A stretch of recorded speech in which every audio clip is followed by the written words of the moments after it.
Bonjour, je m'appelle Julien.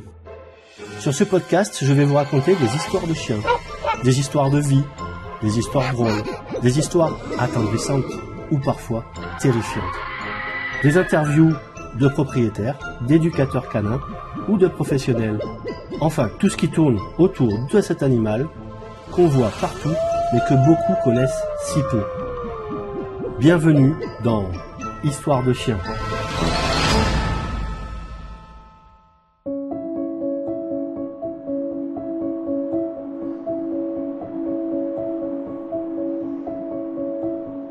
Aujourd'hui, nous allons plonger dans l'histoire vraie qui se cache derrière l'un des chiens les plus aimés et reconnus au monde, Lassie.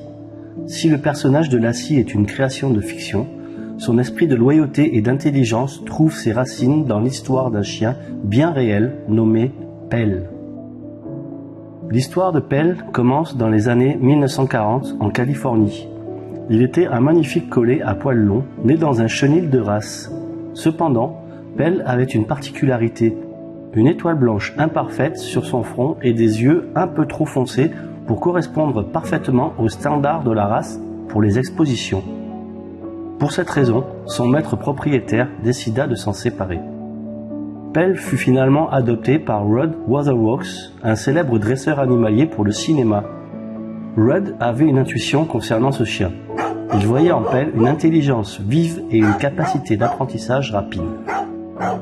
À cette époque, le studio MGM préparait l'adaptation cinématographique du roman à succès d'Eric Knight, Lassie Come Home, Lassie chien fidèle en français. Il recherchait un collet parfait pour incarner le rôle principal, une chienne magnifique, intelligente et profondément loyale.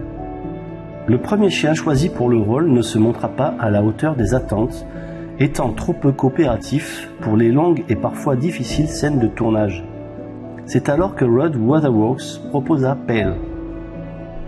Bien qu'il ne corresponde pas parfaitement à l'image que le studio se faisait de Lassie, Rudd était convaincu de son talent. Et il avait raison. Pelle se révéla être un acteur canin exceptionnel. Il apprit rapidement ses répliques, marquées par des signaux de Rudd, montra une grande patience et une capacité à exprimer une gamme d'émotions étonnantes pour un chien.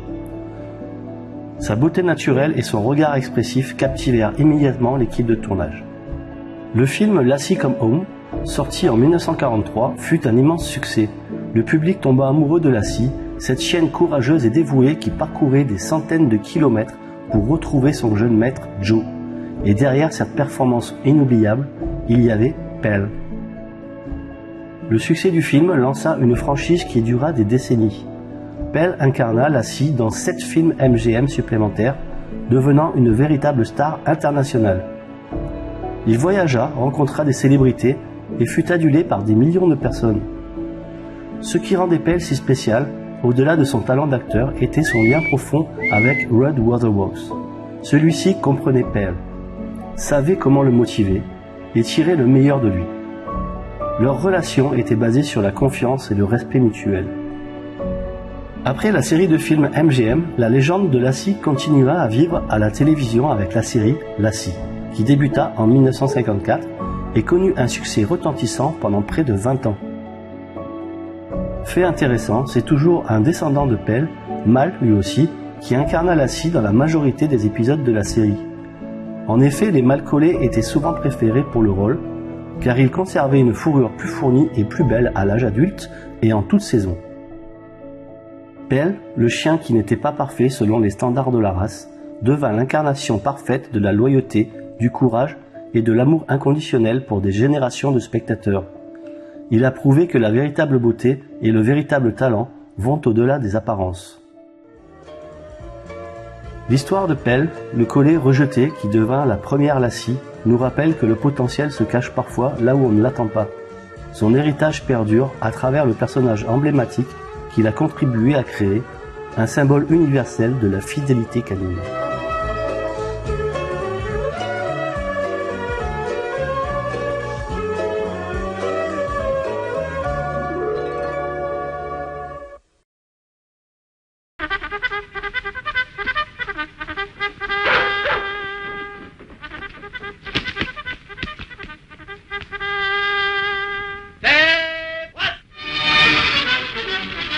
Aujourd'hui, je vais vous raconter l'histoire incroyable de Rintintin, un chien dont le destin, né dans les horreurs de la Première Guerre mondiale, l'a mené jusqu'aux lumières d'Hollywood, devenant une véritable légende.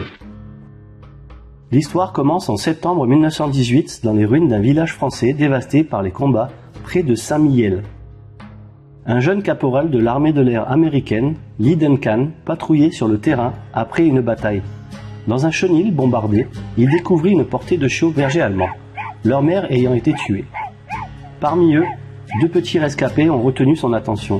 Il les baptisa Rintintin et Nanette, d'après 2 petites poupées porte-bonheur françaises que les enfants locaux offraient aux soldats. Lee Duncan ramena les chiots avec lui à sa base et plus tard aux États-Unis à la fin de la guerre. Malheureusement, Nanette mourut peu de temps après leur arrivée. Rintintin, cependant, était un survivant, un chiot vif et intelligent avec une énergie débordante. Duncan s'occupa de Rintintin avec dévouement. Il remarqua rapidement l'agilité et l'intelligence exceptionnelle du chien. Un jour, alors qu'il assistait à un spectacle canin, Duncan fut impressionné par les performances des bergers allemands et décida d'entraîner Rintintin, exploitant son aptitude naturelle pour les sauts et les cascades. Le talent de Rintintin ne passa pas inaperçu. Lors d'un spectacle canin à Los Angeles, il attira l'attention d'un producteur de cinéma. À cette époque, l'industrie du film muet était en plein essor et les animaux acteurs commençaient à gagner en popularité. La légende raconte que la carrière cinématographique de Rintintin a débuté un peu par hasard.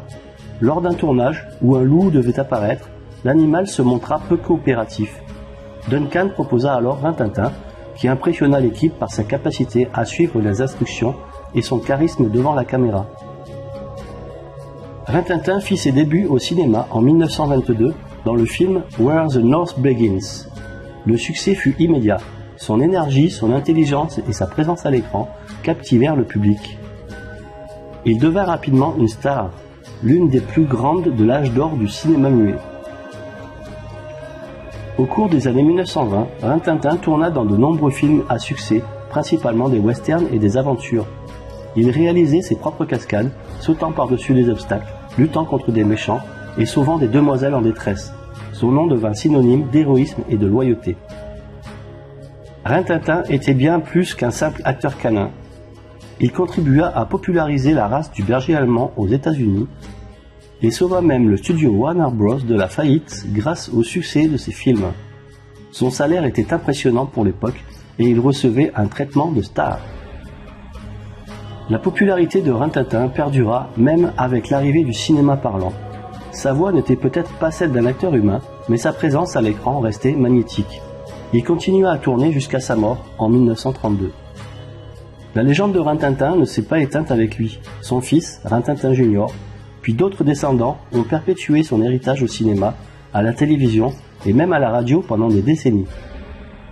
Le nom de Rintintin est resté gravé dans l'histoire comme celui du premier grand chien star d'Hollywood, un symbole de courage et de l'extraordinaire lien entre l'homme et le chien. L'histoire de Rintintin, du chaos des tranchées aux paillettes d'Hollywood, est un témoignage de la résilience, du talent et de l'impact qu'un animal peut avoir sur le cœur et l'imagination du public. Un véritable héros à 4 pattes, dont la légende continue de vivre.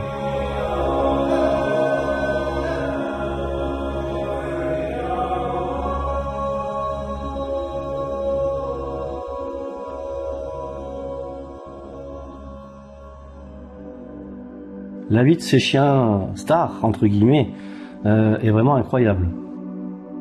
Depuis le début du cinéma, même quand c'était muet, les chiens ont toujours été mis à l'honneur, c'est quand même chouette.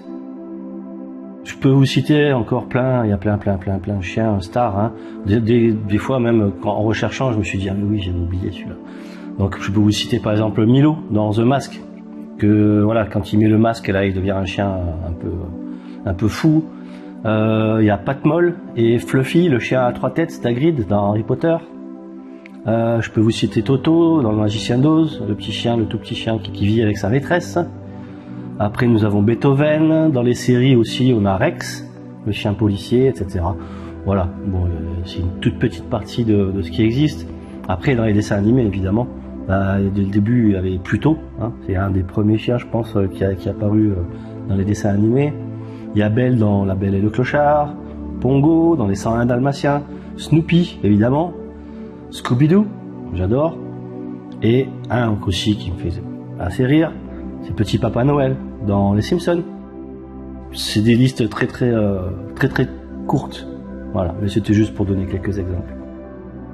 Je pense qu'ils s'étaient quand même bien traités la plupart du temps, hein, parce que c'est vrai qu'on a eu des petites affaires avec des dresseurs il y a quelques années, bon, qui étaient pas franchement très cool avec leurs animaux. Mais bon, je pense que la plupart quand même, voilà, ils sont là pour le bien de leurs bêtes, que ce soit des chiens ou autres, hein, parce que bien sûr, moi je cite que les chiens parce que c'est le thème du podcast, mais les dresseurs ne traitent pas obligatoirement que les chiens. Il y a des oiseaux, il y a etc., des rapaces, etc., etc. Voilà, j'espère que vos chiens sont bien dressés aussi. Hein, c'est sympa aussi de faire quelques petits tricks et tout, c'est rigolo. Et puis ça donne une petite connivence avec son chien. Alors il y en a qui disent oui, machin, ça sert à rien, et tati, tata. Ah, c'est amusant, le chien il s'amuse, vous vous amusez. S'il s'amuse pas, le faites pas, ça sert à rien de forcer.